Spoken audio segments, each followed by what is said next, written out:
In a garage, one man and one woman interview another man about filming in 360.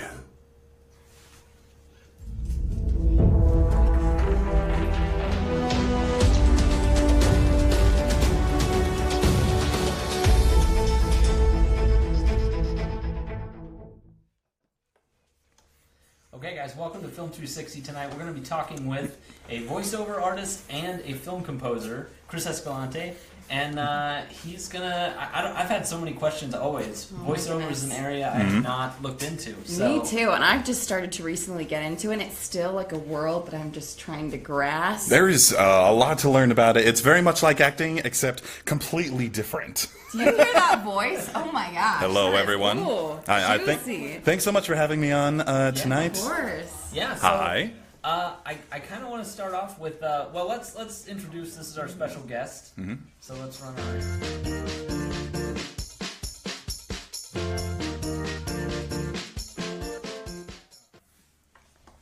So the first question I have, and this is for pretty much any creative professional, but how long have you been doing it professionally? How long have you been doing it non-professionally? Well, so it's definitely different for both voiceover and for music. Voiceover, I've been doing it professionally for about 6 years and got started and interested in it in about 8 years ago. Music, I've been involved my entire life. I was in my first performance group when I was only 5 years old in a choir, and just transitioned into writing music about 10 years ago, and again started doing that professionally about actually a little longer than voiceover. My professionally, probably about 7 or 8 years professionally in producing music. Cool. So was this something that was in your family, or you kind of ventured into on your own? Sort of. It was very encouraged in my family, both music and acting. My oldest brother, he's very involved in music. My older sister, she's an actress living out in LA. I'm here in Utah doing voiceover and music production. So it was common in my family, but not everyone did it. It was just highly encouraged. Awesome. Cool. So I guess one of the big questions I always have for composers, especially, and every time I ask, it's a different question, different answer. But what is your process? What is my process for writing music? For writing music, I was actually really thinking about this hard the other day, because sometimes it's hard for someone to describe their own personal creative process, so I was trying to come up with a logical, easy way to explain it. You can write music in one of a few different ways. One, you can wait for inspiration to come to you, and you get this idea, oh my goodness, something just popped in my head, I gotta write it, I gotta produce it immediately right now. Two, another way is sometimes you have to sort of force creativity, and you do that by learning the craft. Just how a writer would know how to craft a good story, you've got a beginning, you got an ending, you've got different key elements in the plot that happen in the middle of it. You take those same situations and apply those to music. Say you're working in a genre for film and there's a romantic comedy scene. You know how the genre works. You know how it's structured. So, okay, I'm going to convey this emotion with these instruments because I know they convey that type of emotion. It's going to have this sort of ending. It's going to have this sort of beginning. And what do I do in the middle of that? How do I fit the key plot points in that? So if you can't pull inspiration just from nowhere, you can sort of create a logical way and realize the structure of music and how to make that fit in any situation. Well, and how often do you find yourself, I always wonder this with different artists, how often do you find yourself trying to force the art to come out and force the craft, and how often is it like this inspiration that comes to you? Fortunately for me, I don't have to force it very often. There have been a couple situations, especially when I was just getting started, when I was younger in college, where you get approached for this new situation or this new style of music, this new style of media project that you're working on, and you're unfamiliar with it. So you sort of have to force it by learning the craft. And fortunately, it doesn't happen very often now. That's good. Awesome. Okay, just so you guys know who are watching, please feel free to ask any questions that you have. I know a lot of you out there probably have the same kind of questions that I have for Chris, or if you have questions for me and Monica too about the show in general, feel free to throw them out there. Yeah, we want to hear from you, but I mean, I could probably listen to Chris talk for hours about this stuff, because I was a music junkie when I was a kid. I started as an audio kind of learner, and somehow transitioned into visual. So I've still got a lot of the audio side, and I love it. It's fascinating. So yeah. I have a question for Monica, actually. Oh, okay. How have you been? We just saw. Oh, well, speaking, we actually already know each other. Yes, we do. This might seem very cordial, like, oh, we just met, but I'm not trying to imitate you with that voice at all, I swear. Well. I'm not nearly as Thanks so good of much a for voice watching the actor. show. It's That's so so fun. accurate. Yeah. Oh Oh my gosh. So that's me. But I'm doing really well. We are actually doing a movie together. And we're actually filming not tomorrow, but the next day and the next day. And we started filming a couple of weeks ago for Twice the Dream. I play the lead Sam character in it. She's an awesome tomboy, kind of has a giant journey that she goes through with her family. It's a kind of interesting situation. And kind of finds her own dream and kind of tell your side. Yeah, and I'm involved in the film. I'm running the audio production for it, but I've also been been producing the music for it. In the film, there are actually a few scenes where we see some singers sing, some bands play some songs, her character being one of them. So for the past few months, I've been producing songs for this film beforehand, like some pop songs, some punk songs. There's a punk band in the film. So once we actually get to filming, which we're in now, we have those songs ready to play on playback, and then we record the concert scenes to that, much like you would do a music video. And then, of course, once we're done filming this summer, I'm going to be working on the soundtrack for it in post-production. I was going to ask, what's your preference in these terms? Do you prefer to get something and then write something, or do you prefer to write something to go to something? Does that make sense? Yeah, that's actually interesting because I do a lot of both. I feel like it's more fun to get something and write to that because the point of music and film and video games is to enhance the scene.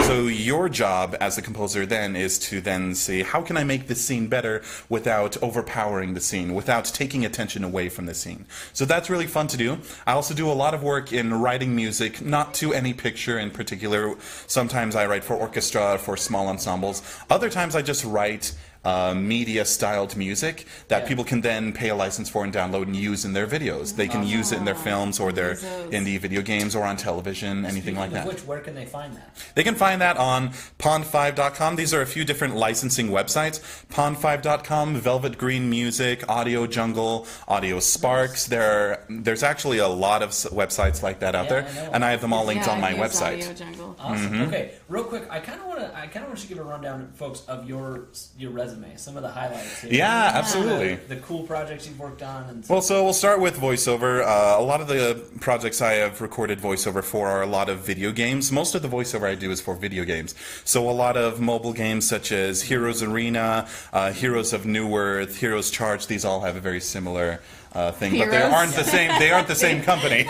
Believe it or not. A lot of them are also very Japanese anime style fun games like Ace Academy, Remember. There's another one that I wrote for which the game is called Seduce Me, but it's not what you think. I'll just say that right now. Okay. All right. Don't worry, it is appropriate. Tic-tac-toe, It's a dating simulator type game, so you know. And the whole point of long story short, don't let genres are anime. Yeah, don't let the name fool you. So that covers a lot of my voiceover work. For music, I do a lot more work in film here in Utah. I worked on the Mythica series, producing music for that alongside Nathaniel Drew. Yeah, I was writing with Nathaniel on that. Oh, that's awesome. So I think we have a video clip of that we'll show later. Yeah, but I've also worked a lot with some local companies like the Utah Safety Council, Bluehost, Shout Stage. Let's see. I did another film a few years back starring Dolph Lundgren. A friend of mine was actually working on this movie, and they needed a very last-minute music placement for a scene. He calls me up. Our composer already finished the music, but he's flying back home to Italy and is unavailable for the next 48 hours. We need music for this scene specifically. I'm like, done. Dolph Lundgren's in it. I'll do it.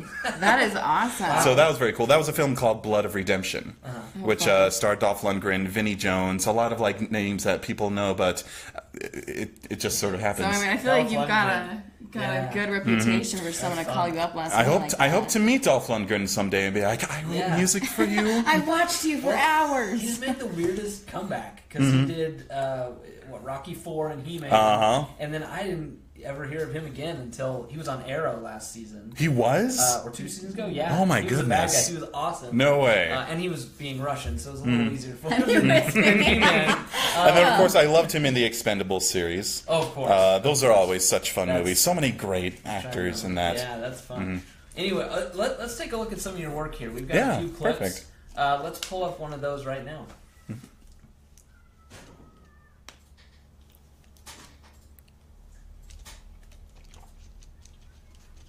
It's not vulgar. Well, We've got just a second. Do you Well, want well, to Guys, we're- we seem to be Oh, having can I technical ask while difficulties. we're trying to get this up? Have you ever had a film or a piece that you've been given that is just horrible or it's just pretty bad and you're like trying to figure out how do I make this good? Have you ever been given a piece where you're like, what do I do with this? I can't remember a specific film, but I was doing some producing for a local artist. I also manage an independent record label that I founded called Rose Rock Records in Salt Lake City.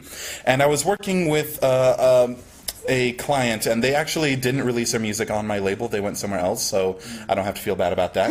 But I was helping produce their song, and it wasn't necessarily that the song was bad, is that this particular person, you know, sometimes in a creative field you get clients like this. They were the most difficult person I've ever worked with. So that can happen. Not fun. Not fun. Looks So like I think we're ready to go on this clip here. Why don't you give us a little introduction of what we're Yeah, about so to we see? have 4 clips to show. The first 2 are some of my voiceover work. The second 2 are some of my music work. First, we have a couple of those video games that I listed, Heroes of New Earth, where I voice a undead Chinese vampire named Zhang Shi. The second video clip was actually some live acting that I did for a Doritos commercial when they were doing the contest for the Super Bowl. So very fun, very comedic, light stuff. Following that, we have some music I produced for a local YouTuber here in Utah called Devin Graham. You may know his channel, Devin Supertramp. You know, he does all the... Just filmed with him today. Really? Yeah. No way. He's dope. I did... top 5 YouTubers. I did the music Literally. for most of his video game themed parkour videos. So I did I did one Assassin's Creed video, both Pokemon videos, and the Sonic the Hedgehog video. And so we have the Pokemon parkour video, and then after that we have a clip from Mythica 3, The Necromancer, which I was one of the composers for. Cool, and we're just going to go ahead and run those back to back. Perfect. So, enjoy. So excited. Too long has it been since I fed.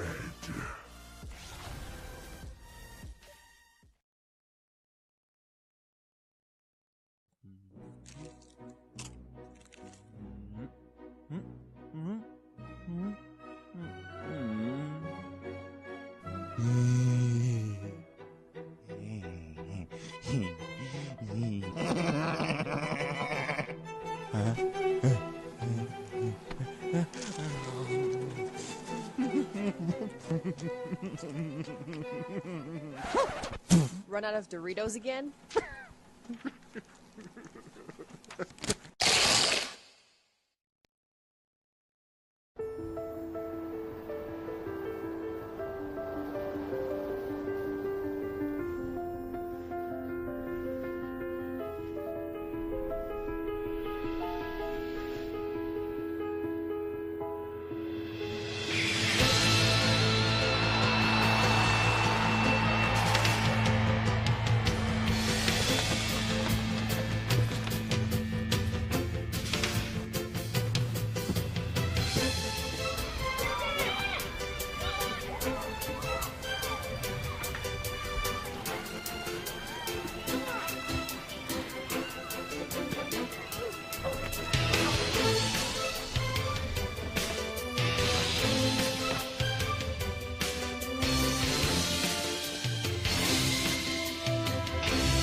everything.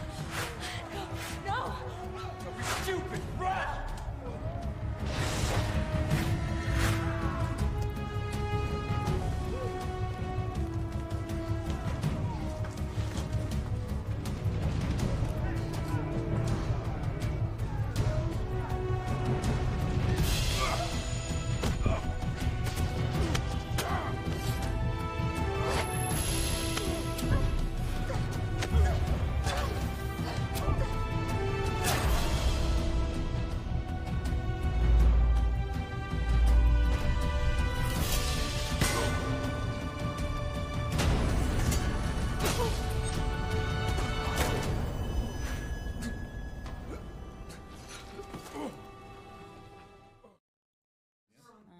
Okay. Very cool. Hey, Okay. welcome back. Okay, so that was some great stuff. Yeah. Yeah, awesome. And those were all such fun projects. I was happy to work on them. Yeah, awesome. And you were talking about the Doritos one a little bit. Yeah, Did so you while that was explain playing, I was actually telling them about it. So not only was I live acting on camera for that, but we actually had to re-record all of the audio post on ADR because there was so much room noise, there was so much sound, so we decided to do everything afterward. So if you watch that video, there's no actual dialogue, but there's a lot of reactions. Oh, I look in the back, there are no more Doritos. Oh, and I go to the copy machine. I'm like, I'm all excited. I'm gonna make this work, type stuff. But then the really fun part about that too was we had to re-record all of the biting sounds for the Doritos. You're just sitting there in the booth. Yeah, so we're sitting there in the booth in the studio, and there's a shot where I take a bite of a mouthful of Doritos. So I've got like 15 Doritos in my hand, watching. And they're like, and action. Just like the whole thing. It was great. Eating Doritos for your job, not a bad thing. Okay. Okay, we also had a question come in while we were looking at some of these Yeah. clips. Let's see. Message goes Mysterious here. person. Username. Well, hello there, Usain. So Oh, here we'll we go, guess. here we Okay, go. there we go. Best way to get into voice acting. Ooh, This is a yeah. question that Okay, I'm gonna this is what I want to know. Yeah, too. this is actually something I hear quite a lot because, truth be told, there are a lot of different ways to get into voice acting. so mysterious. I'm going to give a few examples. One, we're here in Utah, and like many actors are aware of, many musicians, many actors, you can make a career wherever you are. However, the best, easiest way to do so is to go where the career is. When you go to LA, there's a lot of work in film, in television, in video games, in other shows. And you can do that if you go to some of the big cities, LA, Dallas, Seattle. Those are actually pretty good areas for voiceover. If you're here in Utah, a lot of the work I do is remote work. So I actually network with companies outside of Utah. I do a lot of networking at different events in Los Angeles or San Francisco, contacting companies. So that's how you can sort of find the work. Getting into it is very much like you would get into acting. You have to learn how to act, learn how to portray emotions, how to get yourself out of your head and into a character. And see, in that sense, a lot of people get the wrong idea of like, oh, I can do silly voices. That means I can do a voiceover. True, you could do a good impression. You can do a silly voice. Now, think of doing that voice that you can do as they're sad, mourning a loved one, as they're singing, as they're super excited and happy. It's more than just listening to a voice and playing it back. It's portraying that voice, that character, in any emotion, being able to become that character and portray them no matter the situation. So you have to learn how to act. You have to get a home recording set up, and there's lots of research online you can do for that. And then, like an actor, you network, you talk to producers, you talk to studios, and you talk to other actors, you talk to directors, you talk to even anyone who's involved in the film community, especially if you're in college. Get to know the people in your program and volunteer to help them, because maybe down the line they might be able to help you. So when you're saying talk to people, if you're not in college, is this like over social media? Is this like going to some sort of event and find this? Absolutely. All over the country there are different conventions. Say you're interested in voice acting ADR for film. So, you know, you get a lot of those action movies. You'll need a lot of grunts. Like a lot of breath sounds. You'll do. And actually, yeah, that may be kind of funny. But so you go to conventions. You go to filming conventions. You go to video game development conventions, stuff like that, and you network there. Awesome. Okay, cool. We've got another question. Oh, great. Let's see. What would be good to get for voice acting? Because I really want to voice act. Okay. What mic? Well, Mike, I was gonna say I shouldn't say gear What would question.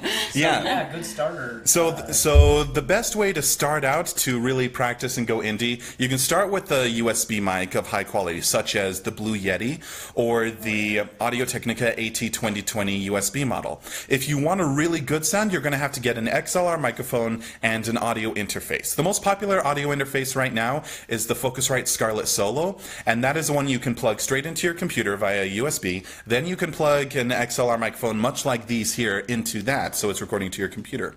And again, the AT2020 is available in an XLR model. A great brand to go to that has good mics for a good affordable price is MXL, much like this one right here. As soon as I walked into the room, I recognized it. It's an MXL 990 microphone, which generally runs for about $100 to $150, so it's not super expensive. Not too crazy. Yeah, it's not super expensive to get into. Further down the line, you know, my microphone cost about $300, and it's a good mid-price microphone. Most professionals eventually get $1,000 microphones, such as the Neumann TLM 103 or a Sennheiser MKH 416. So there's lots of microphones out there. It's hard to go the wrong way with microphones, but great ones to start out with, that AT2020, or if you want to go USB, that Blue Yeti.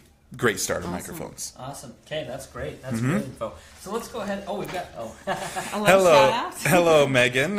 She's a good friend of mine. You know, we may have been texting each other till about like 4 a.m. last night. So, Oh my so that's why I've got my caffeine here. That's you know? why I was like, how are you awake right now? Nice. 4 a.m. so let's go ahead. Let's officially make this now our Q&A section. So yeah, let's go ahead and run that. Okay, so this is question and answer time specifically for you guys. I'm going to ask questions if there aren't any popping up, but and Monica, but please ask anything. Pick Chris's brain. That's what he is here for. And let's go ahead. Let's start with my ultimate question for any composer. Yes. What is the best film score in your opinion? Ooh, see, that's always changing for me. I get obsessed with a different film score every month. Right now, actually, is a pretty unexpected one. Okay. As any film and video game fans know, video game films aren't very good usually, such as. But this one has a really good score. It's the Need for Speed movie, and that was a soundtrack by a composer named Nathan First. And right now, I am obsessed with that soundtrack because it's a very good orchestral soundtrack. You got that driving. It's a drive fast movie. Okay. Very good. Yeah. So you've got that energetic. You've got that energy. But the great thing about that score is the theme, the motif. It's this theme that encompasses camaraderie between the main ensemble of characters because they're all great friends who know each other. They've been through thick and thin, and the theme for that is what really ties everything together. At the super emotional moments in the film, it plays the theme, and it just brings everything home. It sort of brings all the characters into a giant hug, so to say. So I'm currently obsessed with that one right now. That's awesome. Okay. Do you have any more questions? Yeah. Do we have? The viewer said the mic needs to be closer. So Is it too far away? There we go. How's mine? Oh, yours is good. Bring it Okay. closer to you and Monica. Oh, okay. I'm probably too quiet. Sorry, guys. We've got a question From Elvira. What is the best acting role you've enjoyed lately? The one I would say right now, and if some of my this is kind of hilarious. I have a kind of a large fan base because of your particular role that I voice act for. It's actually for a YouTube channel called AFMAO. It is a animated machinima series that uses the Minecraft video game engine to animate the show. And I voice a few characters in that show, some good, some evil, but one character in particular, his name is Ian, has gotten me quite the followings. For instance, before I voice acted for this character, I had like maybe 700 followers on Instagram. Start voicing acting this character, jumps up to 16,000 because the character Ian had an amazing. I'm sorry? Give us one. I want to hear it. Give us one. So Ian actually really started as this really sweet, nice boy. Here's the fun thing about his character arc. He was really shy, and he wanted to talk to the character. Hey, Afmao, how you doing? You know, we're having a good day. He started shy. turns out he was not quite who we thought, and eventually he started from this nice boy and eventually became someone who is a little bit awful in the storyline. It just wants to ruin everyone's lives, and he just does everything he can to ruin some of the characters' lives, and he just hates when things don't go his way, and he's going to freaking get his way, or so help me. And the best part is people love the evil laugh. In one of the fight scenes, we've got this laugh, so you! And stuff like that is really fun to do in the booth, and you just gotta let go! Anyway, so that's been my most fun voiceover role recently. If you want to see more of that, that's youtube.com/Aphmau, APHMAU. And he's the character Ian. He's a werewolf. It's a whole thing. So I love how you like go from one character to just talking normally like that. It's so fun. Well, that's a really fun thing to do. See, going back to getting into voice acting and learning the craft, you have to be able to know your character so well you can jump into them at any moment and then jump right back out. Cool. All right, so we have another question, and I want to ask you one to lead into this, which is if you're scoring something. No, let's step back to listening. Would you prefer to listen to film scores or video game scores as a general rule? Usually video game scores. I got into producing music and writing music from my love of video game music, and as video game fans might guess, my lead into that was the soundtrack to Final Fantasy VII. Nobuo Uematsu is a fantastic composer. That's what got me into video game music, and nowadays it's just getting better and better. So much high quality work is out there that outside of the video game community, no one would think even exists. Because people think, oh, video game music, that's Mario. Yeah, just Mario. Type thing. But they don't understand or aren't even aware of how much high-quality music goes into video games. Just like this question here. What do you think of the Witcher 3 soundtrack? That is all fully orchestrated, full intense percussion, orchestra, chanting, choir. It's all such high-quality, good work. And the Witcher series is actually pretty fantastic in and of itself, even without the music. So there's just so much high quality that goes into this work that no one's aware of. Can I ask them one last question? Yes. What do you think of the Zelda soundtrack? Because I'm a huge Zelda Oh my nerd. gosh, Koji Kondo. I want to know. Koji Kondo is the composer for those, and it's one of those classic series that just changed the face of video game music. It is amazing. Everyone knows the theme, dun dun dun dun dun dun, dun, which you know, back when it first came out, was just made with this little 8-bit audio processor, made electrical signals, but Koji Kondo, being a musician himself, was adapting what he knew about writing a good melody, about good music, into the technology at the time. Now, that was 30 years or so ago, and nowadays the technology has caught up to the composer's mind so they can write whatever they want. There are new things coming out, new genres, new ways to produce high-quality music, and Koji Kondo was one of the founders of that mindset. Okay. Awesome. Okay. Oh, we've got a question real quick. What helps the voice sound good when singing? I'm assuming that's singing and not sinning. I don't know about singing. So you're on your own. I'll tell you what doesn't help: the devil. soda and sugar. This is an awful choice made by me, so don't follow my example. But actually, what I do to warm up, what's really good, is I drink warm tea. I drink herbal tea. There's a specific tea out there called Throat Coat. I was gonna say It is Throat fantastic. Coat is the lifesaver. It is fantastic. There's a Chinese dietary herbal supplement syrup called like Nim Jom Pe Kwa, I think. I forget what it's called. Basically, if you look up Chinese throat syrup on Amazon, you'll find it. But it is like Hulk juice. That's actually what a lot of voice actors nickname it. It's Hulk juice. It's used a lot by voice actors who work in video games and animation who do a lot of harsh stuff with their throat. They record for hours upon end. They tear up their vocal cords. They take the syrup though, and it just like fills in all of the cracks. It heals everything. It's the Hulk juice. I can keep recording. Let's do this. Wow. Just keeping a clear throat, avoid dairy, avoid sticky drinks or foods before recording, do proper vocal exercises.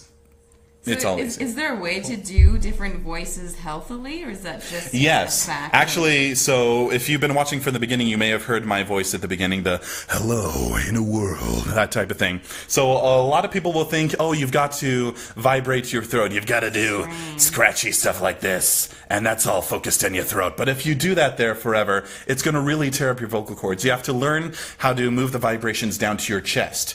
So And that's really a lot more endurable than your throat. So, for example, if I were to try and do a gravelly voice like this in my throat, I would die in about 30 minutes. I move the vibrations down to my chest. It feels a lot deeper. Down here. You can feel the vibrations. Oh, yeah. It That's actually sounds way better, too. That's actually how I booked one of my video game roles as a giant frog monster, Frogzilla. So I go into the booth, they're like, you're a 50-foot giant frog, go. And that's how I did that. Gold money. That's fantastic. Booked it. Okay. Booked it. Okay, well, thanks so much. We're going to go ahead and real quick, we're going to move to our shout-out section of the show. This is where we talk about things that are currently in production or in post-production. So we're going to go ahead and we'll skip this video. There's the next video. So this is the series I'm working on right now. This is called Phoenix Incorporated. I've heard of that. Okay, this is our first trailer. It just came out this last week. Very cool. Woo-hoo. This is Phoenix Incorporated.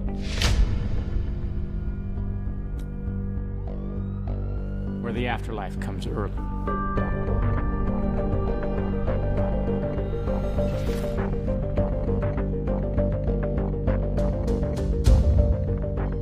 There are wedding planners, event planners, funeral planners. Think of me as your arranged death planner. That's what we're here for at Phoenix Incorporated. We ensure that when you're consumed by the fire, you're reborn from the ashes as the man you want to be.